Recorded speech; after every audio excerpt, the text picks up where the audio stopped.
എന്താണ് alternate investment fund? നമ്മൾ ഈ FDI എന്ന് പറയുന്ന കൺസെപ്റ്റ് എടുക്കുക ഈ ചാപ്റ്ററിലല്ല കേട്ടോ, അടുത്തൊരു ചാപ്റ്റർ ഉണ്ട് ഇന്റർനാഷണൽ ട്രേഡ്, അവിടെയാണ് എടുക്കുക കേട്ടോ.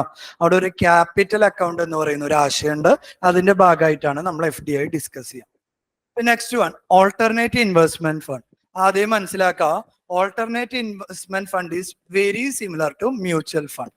ഇപ്പൊ എന്തായിരിക്കും ഇവിടെ നടക്കുന്ന പ്രോസസ് എന്തായിരിക്കും നിങ്ങൾക്ക് ഗസ് ചെയ്യാൻ പറ്റുമല്ലോ? It is very similar to mutual fund എന്ന് പറയുമ്പോൾ ഇവിടെ നടക്കുന്ന പ്രോസസ് എന്തായിരിക്കും? ഒരുപാട് സ്മോൾ ഇൻവെസ്റ്റേഴ്സ്, നോക്കിയേ, ഒരുപാട് സ്മോൾ ഇൻവെസ്റ്റേഴ്സ് അവരുടെ കയ്യിലുള്ള ചെറിയ ഇൻവെസ്റ്റ്മെന്റുകൾ ഇതൊരു ഇൻസ്റ്റിറ്റ്യൂഷനെ ഏൽപ്പിക്കും. ആ ഇൻസ്റ്റിറ്റ്യൂഷൻ എന്ത് ചെയ്യും? അവരിൽ നിന്ന് കളക്ട് ചെയ്തിട്ടുള്ള ആ ഫണ്ട് കളക്റ്റീവ്ലി ഏതെങ്കിലും സെക്ടേഴ്സിലൊക്കെ ഇൻവെസ്റ്റ് ചെയ്യും. ചിലപ്പോൾ ഇൻഫ്രാസ്ട്രക്ചർ സെക്ടറിലായിരിക്കാം, ചിലപ്പോൾ റിയൽ എസ്റ്റേറ്റ് സെക്ടറിലായിരിക്കാം, അല്ലെങ്കിൽ ഹൗസിംഗ് സെക്ടറിലായിരിക്കാം. ഇങ്ങനെ ഏതെങ്കിലും ഒരു സ്പെസിഫിക് സെക്ടറിൽ അവരത് ഇൻവെസ്റ്റ് ചെയ്യും. ഇൻവെസ്റ്റ് ചെയ്തതിന് ഒബ്വിയസ്ലി അതിനൊരു റിട്ടേൺ ഉണ്ടാവില്ലേ? ആ കിട്ടുന്ന റിട്ടേൺ ഈ കസ്റ്റമേഴ്സിന് അല്ലെങ്കിൽ ഇൻവെസ്റ്റേഴ്സിന് അവരെ കമ്മീഷൻ ആദ്യം എടുക്കും, ബാക്കിയുള്ളത് ഡിസ്ട്രിബ്യൂട്ട് ചെയ്യും. ഈ ആശയത്തിനെ വിളിക്കുന്ന പേരാണ് AIF, alternate investment fund. Okay ആണല്ലോ? Which is very similar to mutual fund. ഇവിടെ നടക്കുന്നത് എന്താണ്? The privately pooled investment vehicle. പല ആളുകളിൽ നിന്ന് കളക്ട് ചെയ്യുന്ന ഇൻവെസ്റ്റ്മെന്റ് അവരൊരു ഹോൾസം ആയിട്ട് ഏതെങ്കിലും സെക്ടേഴ്സിലൊക്കെ ഇൻവെസ്റ്റ് ചെയ്യും. And that will be used for their investment purpose and benefit will be transferred to the investors. ഇനി അടുത്ത സ്ലൈഡുകളിൽ ഞാൻ പഠിപ്പിക്കാൻ പോകുന്നത് AIFന്റെ എക്സാമ്പിൾ ആണ്. Real estate investment trust, it's an example. അതേപോലെ തന്നെ infrastructure investment fund, it's an example. ഈ പറഞ്ഞ രണ്ടുപേരും എന്തിന് എക്സാമ്പിൾ ആണെന്ന് അറിയോ? നമ്മുടെ ബാങ്കിങ് സെക്ടറിന്റെ ഒരു പ്രധാന പ്രശ്നം എന്തായിരുന്നു? Who contributes more towards asset liability mismatch? ഏത് സെക്ടറാണ് കൂടുതലായിട്ട് കോൺട്രിബ്യൂട്ട് ചെയ്യുന്നത്? ഇൻഫ്രാസ്ട്രക്ചർ സെക്ടർ അല്ലെ? ഏറ്റവും കൂടുതലായിട്ട് അസറ്റ് ലയബിലിറ്റി മിസ്മാച്ച് ബാങ്കിൽ കോൺട്രിബ്യൂട്ട് ചെയ്യുന്നത് ഇൻഫ്രയാണ്. കാരണം എന്താ? Infrastructure long term in nature. ഇപ്പൊ ലോങ് ടേം നേച്ചർ ആയിട്ടുള്ള ഇൻഫ്രാസ്ട്രക്ചറിലേക്ക് കൂടുതൽ ഇൻവെസ്റ്റ്മെന്റ് എത്തിക്കാൻ വേണ്ടി പല AIF ടൂളുകൾ ഉപയോഗിക്കുന്നുണ്ട്. അതിൽ രണ്ട് ഇമ്പോർട്ടൻറ്റ് ടൂൾസ് ആണ് നമ്മൾ ഡിസ്കസ് ചെയ്യാൻ പോകുന്ന. First one, real estate investment trust. Real estate investment trust നിങ്ങൾക്ക് എക്സ്പ്ലെയിൻ ചെയ്യാൻ സാധിക്കും? എന്തായിരിക്കും? It's an example of AIF. അപ്പൊ ഇവിടെ നടക്കുന്ന പ്രോസസ് എന്തായിരിക്കും? ഒരുപാട് ആളുകൾ ചെറിയ ഇൻവെസ്റ്റ്മെന്റുകൾ ഒരു AMCനെ ഏൽപ്പിക്കും. ആര്? AMC, അസറ്റ് മാനേജ്മെന്റ് കമ്പനിയെ ഏൽപ്പിക്കും.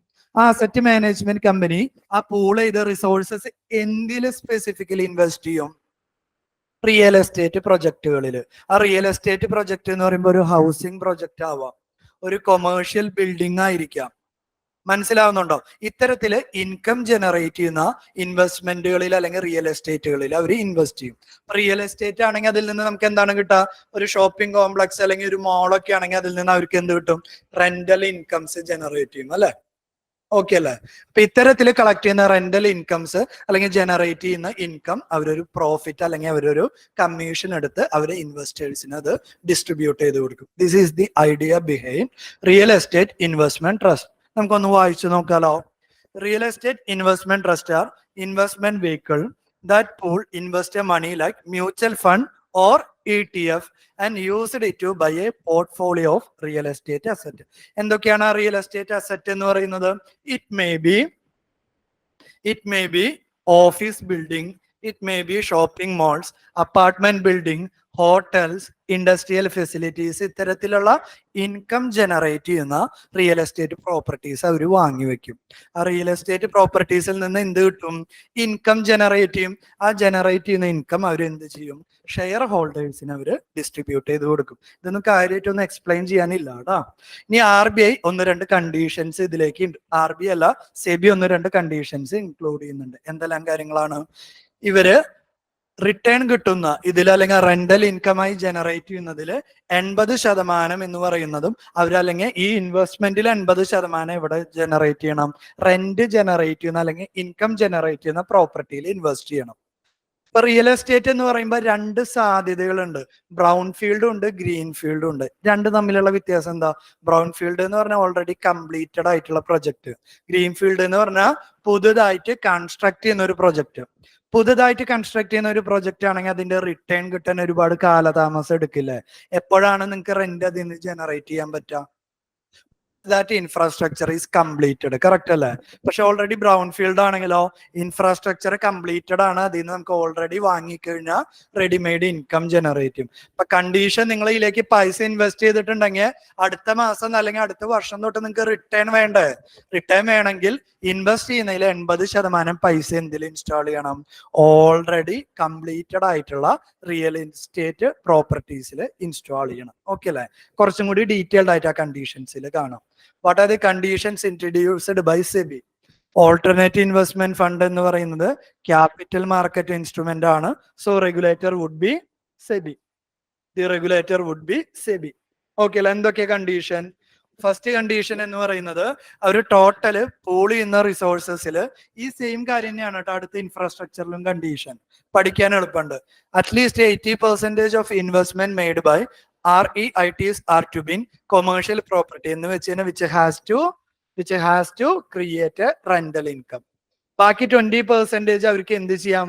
വേണമെങ്കിൽ അവർക്ക് ഒരു സ്റ്റോക്ക് വാങ്ങാനോ ബോണ്ട് വാങ്ങാനോ ക്യാഷ് ആയിട്ട് കീപ്പ് ചെയ്യാനോ അല്ലെങ്കിൽ അണ്ടർ കൺസ്ട്രക്ഷൻ കൊമേഴ്ഷ്യൽ പ്രോപ്പർട്ടിയിൽ അവർക്ക് ഇൻവെസ്റ്റ് ചെയ്യാം. They should mandatorily invest 80% of asset on income generating property. ബാക്കി 20% ആ പർട്ടിക്കുലർ AMCയുടെ ഡിസ്ക്രിപ്ഷന് ക്യാഷ് ആയി കയ്യിൽ വെക്കാം, ഓൾറെഡി കൺസ്ട്രക്ട് ചെയ്യുന്ന ഒരു പ്രോപ്പർട്ടിയിൽ ഇൻവെസ്റ്റ് ചെയ്യാം. ക്ലിയർ അല്ലേ? Next one, at least 90% of the rental income has to be distributed to shareholders. എന്ന് വെച്ച് AMCക്ക് അവർക്ക് തോന്നിയ മാതിരി ഒന്നും കമ്മീഷൻ ചാർജ് ചെയ്യാൻ വേണ്ടി പറ്റില്ല. എത്രത്തോളാണ് റെന്റൽ ഇൻകംസ് ജനറേറ്റ് ചെയ്യുന്നത് അതിൽ 90% ഷെയർ ഹോൾഡേഴ്സ് അല്ലെങ്കിൽ നിങ്ങൾക്ക് ഡിവൈഡ് ചെയ്ത് തരണം. ക്ലിയർ ആണല്ലോ? ഇത് നിർബന്ധമില്ല കേട്ടോ, ഈ പോയിന്റ് പഠിക്കണമെന്ന് നിർബന്ധമില്ല. ഒരു REIT ഫോം ചെയ്യണമെങ്കിൽ ഏറ്റവും കണ്ടീഷൻ എന്ന് പറയുന്നത് മിനിമം 100 സബ്സ്ക്രൈബേഴ്സ് അല്ലെങ്കിൽ ഷെയർ ഹോൾഡേഴ്സിലും ഉണ്ടാവണം. സിമിലർ കൺസെപ്റ്റ്, ഒറ്റ വ്യത്യാസം എന്തായിരിക്കും? റിയൽ എസ്റ്റേറ്റ് ഇൻവെസ്റ്റ്മെന്റ് ട്രസ്റ്റും ഇൻഫ്രാസ്ട്രക്ചർ ഇൻവെസ്റ്റ്മെന്റ് ട്രസ്റ്റും ഒറ്റ വ്യത്യാസം എന്താ? എല്ലാ പ്രോസസ്സും സെയിം ആണ്. അവിടെ പൂൾ ചെയ്യുന്ന റിസോഴ്സസ് റിയൽ എസ്റ്റേറ്റിലാണ് ഇൻവെസ്റ്റ് ചെയ്യുന്നതെങ്കിൽ ഇവിടെ പൂൾ ചെയ്യുന്ന റിസോഴ്സസ് എന്തായിരിക്കും? ഇൻഫ്രാസ്ട്രക്ചറെ ക്രിയേറ്റ് ചെയ്യാൻ അല്ലെങ്കിൽ ഇൻഫ്രാസ്ട്രക്ചറിലായിരിക്കും. ഇൻഫ്രാസ്ട്രക്ചർ എന്ന് പറയുമ്പോൾ ഒരു ഡാം കൺസ്ട്രക്ഷൻ ആവാം, റോഡ് കൺസ്ട്രക്ഷൻ ആവാം, പോർട്ട് ആയിരിക്കാം, ബ്രിഡ്ജ് ആയിരിക്കാം. ഇത്തരത്തിലുള്ള ഇൻഫ്രാസ്ട്രക്ചറിൽ സ്പെസിഫൈഡ് ആയിട്ടുള്ള ഒരു ആശയമാണ്. എന്താണ് ഇത്തരം ഓൾട്ടർനേറ്റീവ് ഫണ്ടുകൾ നമ്മൾ പ്രൊമോട്ട് ചെയ്യുന്നതിന്റെ പർപ്പസ്? അൾട്ടിമേറ്റ്ലി എക്കണോമിയിൽ ഗ്രോത്ത് ഉണ്ടാവണമെങ്കിൽ എക്കണോമിക്ക് എന്ത് വേണം? ഇൻഫ്രാസ്ട്രക്ചർ വേണം. ട്രഡീഷണലി ഇൻഫ്രാസ്ട്രക്ചറിന് ലോൺ കൊടുക്കുന്നത് ആരാണ്? ബാങ്കുകളാണ്. ഇപ്പൊ ബാങ്കിന്റെ പ്രശ്നം എന്ന് പറയുന്നത് increasing NPA because of the long time nature of the infrastructure project. ഈ ഒരു പ്രശ്നം അഡ്രസ് ചെയ്യുന്നതിന് വേണ്ടിയിട്ടാണ് ഇൻഫ്രാസ്ട്രക്ചർ കമ്പനിക്ക് റിസോഴ്സ് മൊബിലൈസ് ചെയ്യാൻ പലതരത്തിലുള്ള ടൂളുകൾ അവർ ഉപയോഗിക്കുന്നുണ്ട്. ബാങ്കിൽ നിന്ന് ലോൺ എടുക്കാം, ഇത്തരത്തിൽ AIF ഉപയോഗിക്കാം, ഇൻഫ്രാസ്ട്രക്ചർ കമ്പനി സ്വന്തമായിട്ട് ചിലപ്പോൾ ബോണ്ടുകൾ ഇഷ്യൂ ചെയ്യാം. അങ്ങനെ പലതരത്തിലുള്ള ടൂളുകൾ അവർ ഉപയോഗിക്കാം. അതിലുള്ള ഏറ്റവും ലേറ്റസ്റ്റ് ആയിട്ടുള്ള ഒരു ടൂളാണ് ഇൻഫ്രാസ്ട്രക്ചർ ഇൻവെസ്റ്റ്മെന്റ് ട്രസ്റ്റ്. വായിച്ചു നോക്കും, ഒരു വ്യത്യാസമില്ല കേട്ടോ. നേരത്തെ പറഞ്ഞ സെയിം കാര്യം തന്നെയാണ്. റിയൽ എസ്റ്റേറ്റിൽ പറഞ്ഞ കാര്യം റിയൽ എസ്റ്റേറ്റ് എന്ന് വാക്ക് മാറ്റുക, ഇൻഫ്രാസ്ട്രക്ചർ ഇൻസ്റ്റാൾ ചെയ്യുക, അത്രയേ ഉള്ളൂ ഡെഫിനിഷൻ. ജസ്റ്റ് ഒന്ന് വായിക്കാം. ദെൻ സെബി മാൻഡേറ്റഡ് കണ്ടീഷൻസ് നമുക്ക് നോക്കാം. ക്ലിയർ അല്ലേ കൺസെപ്റ്റ്? സർ, ഈ രണ്ട് സെക്ടേഴ്സിലും ചെയ്യുന്ന ഒരു മ്യൂച്വൽ ഫണ്ടിനെ നമുക്ക് ഇങ്ങനെ പറയാലോ അല്ലേ? മ്യൂച്വൽ ഫണ്ട് ഈ മ്യൂച്വൽ രണ്ട് ഫണ്ട് എന്ന് പറയുന്ന ഒരു ആശയം തന്നെയാണ് കേട്ടോ ഇത്. ആക്ച്വലി ഈ രണ്ട് സെക്ടർ സ്പെസിഫൈ ചെയ്യുമ്പോൾ മാത്രം നമ്മൾ AIF എന്ന് പറയും അല്ലേ? അത്രേ ഉള്ളൂ. മ്യൂച്വൽ ഫണ്ട് എടുത്തപ്പോഴും ഞാൻ അവിടെ പറഞ്ഞിരുന്നു, മ്യൂച്വൽ ഫണ്ട് ചില സ്പെസിഫൈഡ് സെക്ടേഴ്സിന് അല്ലെങ്കിൽ specified type of materials purchase ചെയ്യുന്ന മ്യൂച്വൽ ഫണ്ട് എന്ന് പറഞ്ഞിരുന്നു. മ്യൂച്വൽ ഫണ്ട് ഒരു അംബർല ടൈം ആണെങ്കിൽ അതിന്റെ ഒരു റെസ്ട്രിക്റ്റഡ് ആയിട്ടുള്ള ഒരു ഏരിയ ആണ് AIF എന്ന് പറയുന്നത് കേട്ടോ. നെക്സ്റ്റ് വൺ, ആ കണ്ടീഷൻസ് ജസ്റ്റ് ഒന്ന് വായിക്കുക. ഇൻഫ്രാസ്ട്രക്ചർ എന്ന് പറയുമ്പോൾ പലതരത്തിലുള്ള ഇൻഫ്രാസ്ട്രക്ചറുകളാണ് സെബി ഡിഫൈൻ ചെയ്തിട്ടുള്ളത്. എന്താണ് ആ 5 ടൈപ്സ് ഇൻഫ്രാസ്ട്രക്ചർ എന്ന് പറയുന്നത്? എനർജി സെക്ടർ എന്ന് പറഞ്ഞു കഴിഞ്ഞാൽ എനർജി ജനറേറ്റ് ചെയ്യുന്ന ഡിസ്ട്രിബ്യൂട്ട് ചെയ്യുന്ന sectors. Second one, transport and logistics. Transport and ലോജിസ്റ്റിക്സിന്റെ ഭാഗമായിട്ടാണ് ഹൈവേ ഒക്കെ ക്രിയേറ്റ് ചെയ്യുക. അപ്പൊ ആ ഹൈവേയിൽ അവർ ഇൻവെസ്റ്റ് ചെയ്ത് കഴിഞ്ഞാൽ ഹൈവേയിൽ നിന്ന് എന്ത് കളക്ട് ചെയ്യുന്നുണ്ട്? ടോള് കളക്ട് ചെയ്യുന്നുണ്ട്. ആ ടോൾ ഒരു ഇൻകം ആണ്. ആ ഇൻകം ആരിലേക്ക് ഡിസ്ട്രിബ്യൂട്ട് ചെയ്യും? നിങ്ങളെ പോലുള്ള ഇൻവെസ്റ്റേഴ്സിലേക്ക് ഡിസ്ട്രിബ്യൂട്ട് ചെയ്യും. കമ്മ്യൂണിക്കേഷൻ എന്ന് പറയുമ്പോൾ ടെലികോം ടവേഴ്സ് അല്ലെങ്കിൽ ഒപ്റ്റിക്കൽ ഫൈബർ കേബിൾ ഇത്തരത്തിലുള്ള പ്രൊജക്ടുകളിൽ ഇൻസ്റ്റാൾ ചെയ്ത് കഴിഞ്ഞാൽ അതിൽ നിന്നും ഒരു റിട്ടേൺ ജനറേറ്റ് ചെയ്യാൻ പറ്റും. Social and commercial infra like park, water and sanitation like irrigation network, ഇത്തരത്തിലുള്ള ഒരു 5 കാറ്റഗറീസ് ഓഫ് ഇൻഫ്രാസ്ട്രക്ചർ ആണ് സെബി എന്ത് ചെയ്തിട്ടുള്ളത്? ഗൈഡ് ലൈൻ കൊടുത്തിട്ടുള്ളത്. Next one, RBI's green deposit framework. എന്താണ് RBIയുടെ ഗ്രീൻ ഡെപ്പോസിറ്റ്? ഇതിപ്പോ നമ്മൾ ഈ പറഞ്ഞ ഡിസ്കഷന്റെ ഭാഗമല്ല കേട്ടോ, വേറൊരു ടോപ്പിക്കാണ്. ഞാൻ കറന്റ് അഫെയറിൽ നല്ലൊരു ടോപ്പിക് കണ്ടപ്പോ ഇതിലേക്ക് ചേർത്തു എന്നുള്ളൂ. ഇത് ആക്ച്വലി ക്യാപിറ്റൽ മാർക്കറ്റിന്റെ ഭാഗമായിട്ടുള്ളതല്ല, ബാങ്കിങ്ങിന്റെ ഒരു ഭാഗമായിട്ട് വേണമെങ്കിൽ കൺസിഡർ ചെയ്യാം. RBI's ഗ്രീൻ ഡെപ്പോസിറ്റ് എന്തായിരിക്കും? ഇന്റർപ്രറ്റ്. ഞാൻ നിങ്ങളോട് ഇന്റർപ്രറ്റ് ചെയ്യാൻ പറയാനുള്ള കാരണം ഇതേപോലെ ചില ചോദ്യങ്ങൾ എവിടെ വരും? പ്രിലിമിനറിക്ക് വരും. അപ്പൊ തന്നിട്ടുള്ള വേർഡിങ് നിന്ന് നിങ്ങൾക്ക് എന്തെങ്കിലും ഒരു ഐഡിയാസ് ജനറേറ്റ് ചെയ്യാൻ പറ്റുമോ എന്ന് അറിയാനാ.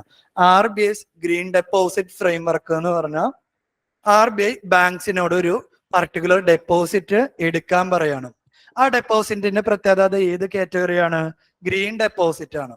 അപ്പൊ RBI ബാങ്ക്സിനോട് പറയണം, നിങ്ങളുടെ ബാങ്കില് താല്പര്യമുള്ള ആളുകളെ കൊണ്ട് നിങ്ങൾ എന്ത് ചെയ്തോളൂ? ഒരു ഗ്രീൻ ഡെപ്പോസിറ്റ് എന്ന് പറയുന്ന ഒരു ആശയം പ്രൊമോട്ട് ചെയ്യും.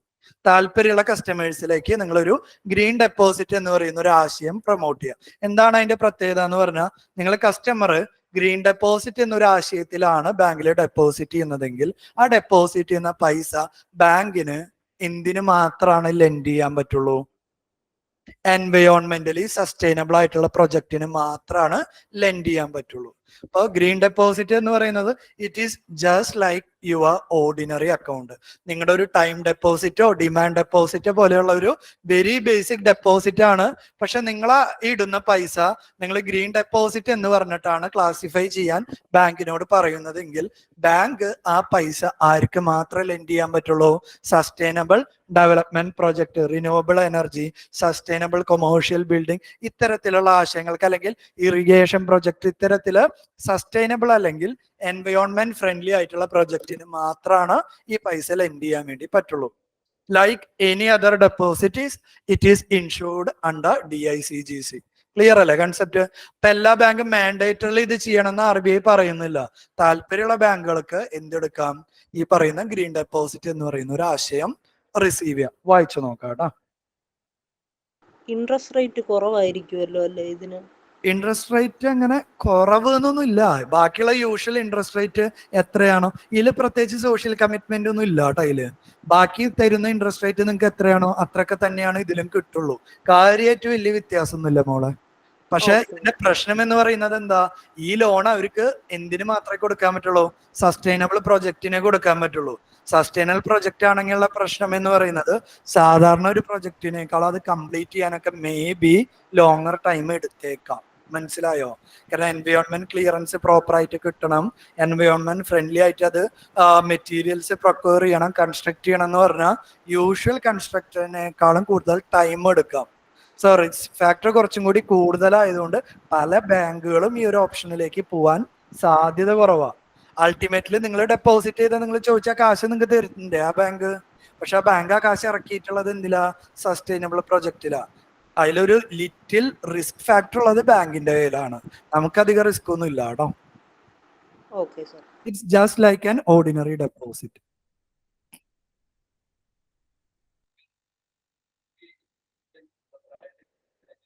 പ്രയോറിറ്റി സെക്ടർ ലെൻഡിങ് എന്ന് സ്പെസിഫിക്കലി പറയാൻ പറ്റില്ല. ഇതിന് പ്രയോറിറ്റി സെക്ടർ ലെൻഡിങ് എന്ന് പറഞ്ഞാലുള്ള പ്രശ്നം, ഈ ബാങ്കുകൾ ഈ PSL മിസ്യൂസ് ചെയ്യും. ഇതിന് കൊടുക്കുന്നതൊക്കെ അവര് PSL വരുത്താൻ വേണ്ടി ശ്രമിക്കും. PSL എന്ന് പറഞ്ഞാൽ എന്താ? ബാങ്കിന്റെ കയ്യിലുള്ള റിസോഴ്സസ് ചില സെക്ടേഴ്സിന് കൊടുക്കണം എന്നല്ലേ? ഇത് നിങ്ങൾ നിങ്ങളുടെ പൈസ സ്പെസിഫിക്കലി ബാങ്കിനോട് പറയുന്നതല്ലേ? രണ്ടും വ്യത്യാസമുണ്ട്. One is in terms of bank, in another one is in terms of customer. ബാങ്കിന് താല്പര്യം ഉണ്ടായിട്ടല്ലല്ലോ ഈ ഗ്രീൻ ഡെപ്പോസിറ്റ് എടുക്കുന്നത്. നിങ്ങൾ നിങ്ങളുടെ ഡെപ്പോസിറ്റ് ഗ്രീൻ ആക്കണം എന്ന് പറഞ്ഞത് കൊണ്ടല്ലേ ബാങ്ക് പ്രൊവൈഡ് ചെയ്യുന്നത്. വ്യത്യാസം ഉണ്ട് കേട്ടോ. ജസ്റ്റ് ഒന്ന് വായിച്ചു നോക്കാം. കേട്ടില്ല?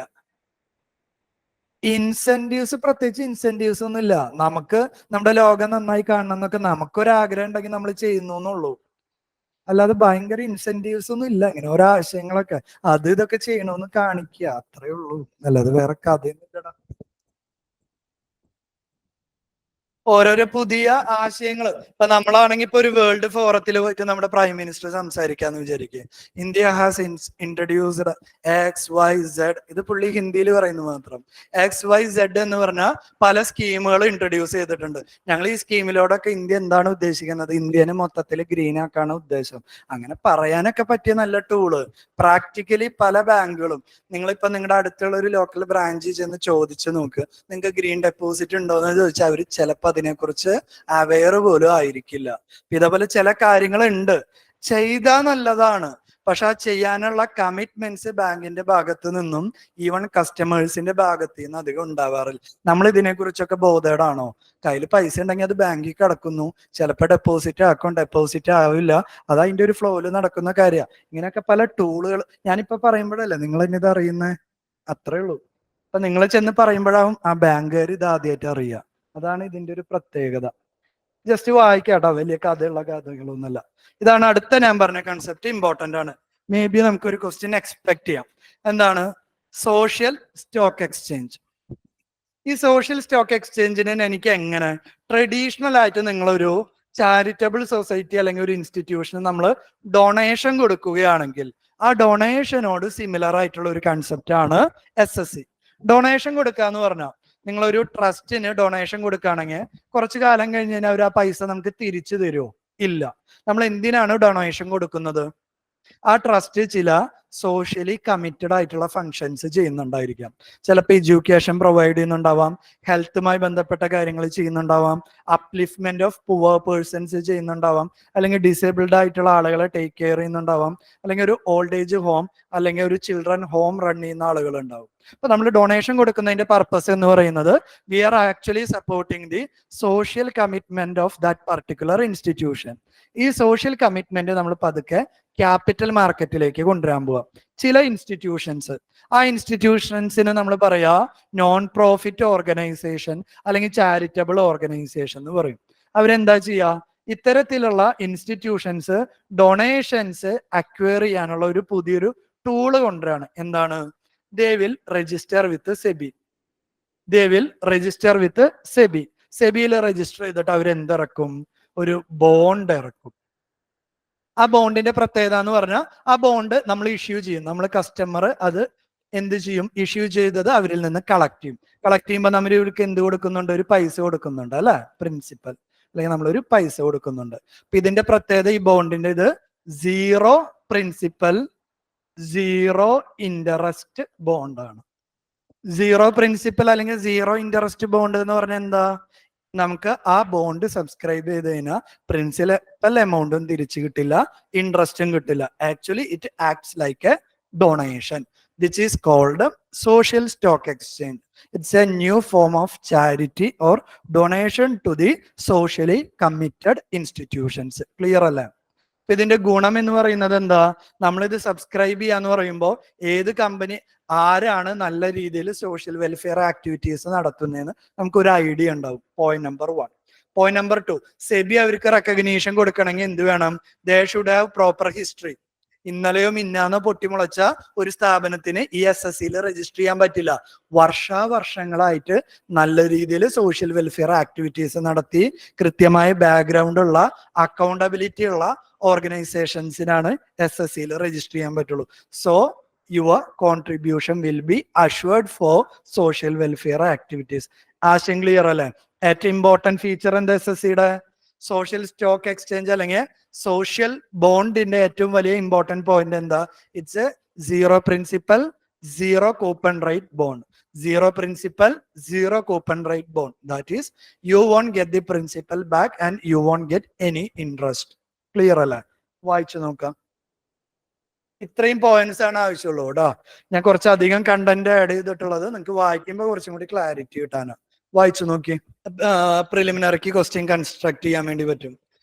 Social bond is a type of bond which paying no principal but coupon rate അല്ലെങ്കിൽ no coupon rate but principal, അങ്ങനെ പല തരത്തിലൊക്കെ അവർ ഡിഫൈൻ ചെയ്യാനുള്ള സാധ്യതയുണ്ട്. ഇപ്പൊ 0 കൂപ്പൺ ആണ്, 0 പ്രിൻസിപ്പൽ ആണ് കേട്ടോ. വായിച്ചു കഴിഞ്ഞാൽ അടുത്തതിലേക്ക് കയറാം. സാർ ആ തേർഡ് പോയിന്റ് അതിന്റെ reason? It is to be noted that foreign investors including NRIs are not allowed. എന്തായിരിക്കും അതിന്റെ റീസൺ എന്ന് പറയുന്നത്? പല ഈ ചാരിറ്റബിൾ ഇൻസ്റ്റിറ്റ്യൂഷൻസ്, ചാരിറ്റി എന്ന് പറയുമ്പോൾ അതില് റിലീജിയൻ ഫാക്ടർ ആവാം, ലാംഗ്വേജ് ഫാക്ടർ ആവാം, അതേപോലെ തന്നെ ലോക്കൽ ഇഷ്യൂസ് ഫാക്ടർ ആവാം. റിലീജിയൻ എന്ന് പറയുമ്പോൾ തന്നെ അവിടെ പതുക്കെ ഏത് കാര്യങ്ങൾ വരും? ടെററിസ്റ്റ് ഫണ്ടിങ് പോലെയുള്ള ഇഷ്യൂസ് വരും. മനസ്സിലാവുന്നുണ്ടോ? പല ഫോറിൻ എലമെന്റ്സ് ടെററിസ്റ്റ് ഫണ്ടിങ്ങിന് വേണ്ടി റിലീജിയസ് ചാരിറ്റബിൾ ഇൻസ്റ്റിറ്റ്യൂഷനൊക്കെ ഉപയോഗിക്കാൻ സാധ്യത വളരെ വളരെ ഹൈ ആണ്. ഇത്തരത്തിലുള്ള പ്രശ്നം ഒഴിവാക്കാനാണ് ഫോറിൻ ഇൻവെസ്റ്റേഴ്സിന് അറ്റ് പ്രസന്റ്, ഞാൻ പറയുന്നത് ഈ ഒരു ആശയം വെരി റീസെന്റ് തുടങ്ങിയിട്ടുള്ളൂ. അറ്റ് പ്രസന്റ് ഫോറിൻ ഇൻസ്റ്റിറ്റ്യൂഷണൽ ഇൻവെസ്റ്റേഴ്സിന് ഇൻവെസ്റ്റ് ചെയ്യാൻ പറ്റില്ല എന്ന്. ഭാവിയിൽ നിങ്ങൾ നോക്കിക്കോളൂ, ഇത് ഓപ്പൺ അപ്പ് ചെയ്യും. ഭാവിയിൽ ഇത് ഓപ്പൺ അപ്പ് ചെയ്യൂടാ. ഓക്കെ. ഫെമയുടെ കീഴിൽ ഇത് വരില്ല.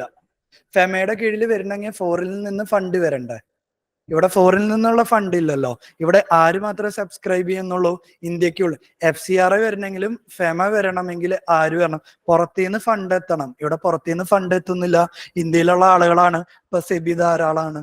മനസ്സിലായോ?